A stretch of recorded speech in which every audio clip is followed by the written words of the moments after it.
sculls, and the Czech Republic in lane number 1 absolutely jumped out of the start when the green light finally came. They're away and flying in 1. The United States of America dropped down in lane 2.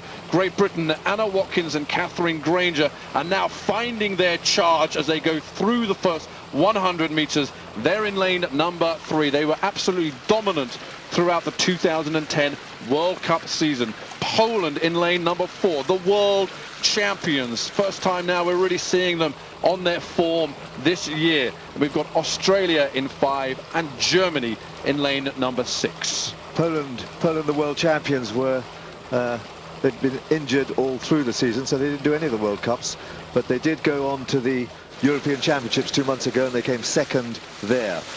So in fact, Watkins and Granger have not raced them. The British have not raced the Polish world champions at all this year. This will be their first meeting.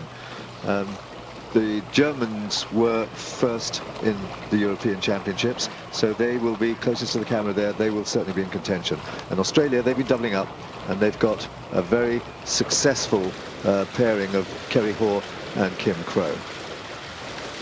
So into a little bit of a light head breeze coming up towards the first timing mark, which will be the 500-meter mark. Australia in lane number 5, just taking it on again. And when we're alongside, we can see that it is Great Britain stretching out. Through the 500-meter mark in the final of the women's heavyweight double sculls by half a length, it's Anna Watkins and Katherine Granger from Great Britain. Very impressive first 500 meters. The Australians, though, are right on their tails in lane number 5. Poland dropped back, and Poland are the world champions, and Germany now are currently in the 3rd position. Gary, Katherine Granger had won 3 successive Olympic silver medals, and I think she was very disheartened by that. They were favourites to take the gold in Beijing, and she was considering giving up. And then she thought she'd have a go as a single sculler to see individually how she could do on her own. And she did an amazing season last year, finishing up with a silver medal at the World Championships, leading the field all the way to the last 250 meters. And that gave her real confidence in her own ability. And she's come back stronger, more confident. And this scull now, this is an outstanding crew. And she and Anna have just absolutely gelled together. There's tremendous swing and power as they finish off their strokes. Completely in her element here. And she must be one of our bankers for gold medal at the London Olympics in 2 years' time. Keep an eye out for this double. They are superb.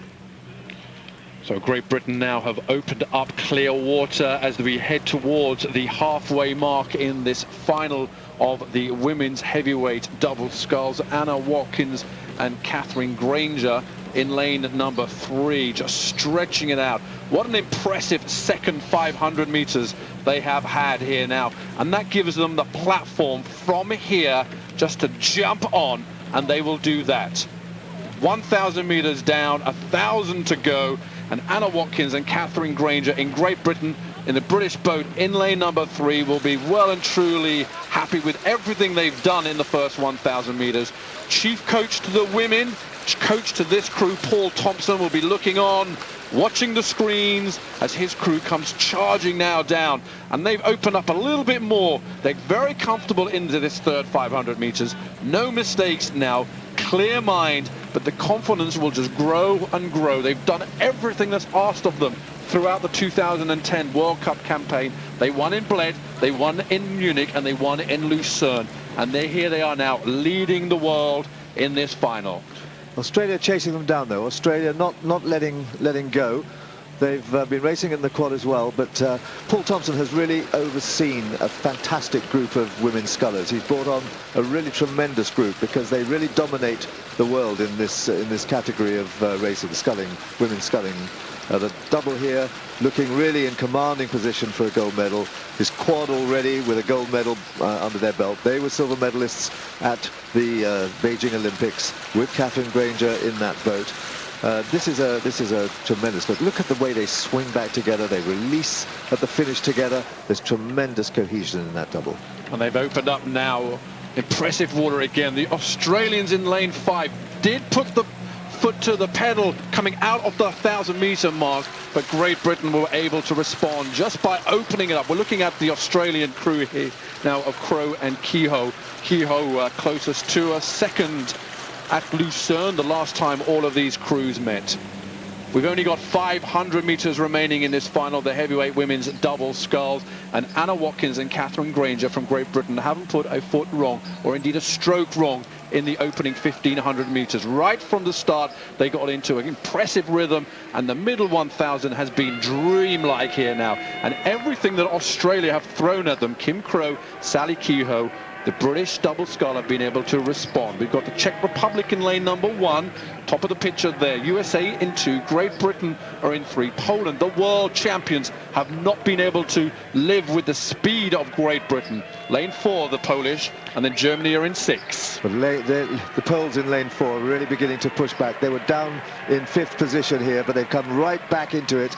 And the world champions, who've been injured all year, have come here and determined not to go away empty-handed. They pushed into the 3rd position at the moment, and they're moving on well, very well. Katherine Granger, 33 years of age, from St Andrew Boat Club. Anna Watkins backing her up, 26 years of age, from Leander Club. What a combination here, and they really have now just stretched out. This is the place to be. Open water, clear water, having annihilated the field, and that is what they've done. And look at the sheer determination. It's steely grin there from Katherine Granger in the stroke seat. Job not done yet till they get the bows safely over the finishing line. But this is a performance that's been well and truly received by the whole crowd. A good contingent of British out here today. But up to the line, less than 5 strokes. It is a gold medal for Great Britain in the women's heavyweight double sculls, and impressive from the first to the last, and well and truly earned. Great Britain now are the new world champions in the women's double scull. And by a big margin, from yesterday's very close races for the medals yesterday. This is a very commanding victory for Great Britain. And Germany, who were winners in the European Championships, come in at the tail end. This is a beginning of a great partnership, and you can see that there. Absolutely delighted with that.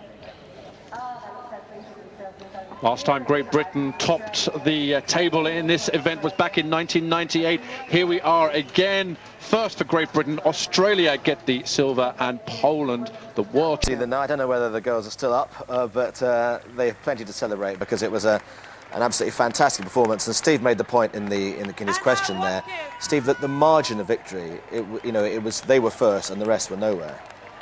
It's a massive win. They're such a strong unit. I mean, we all know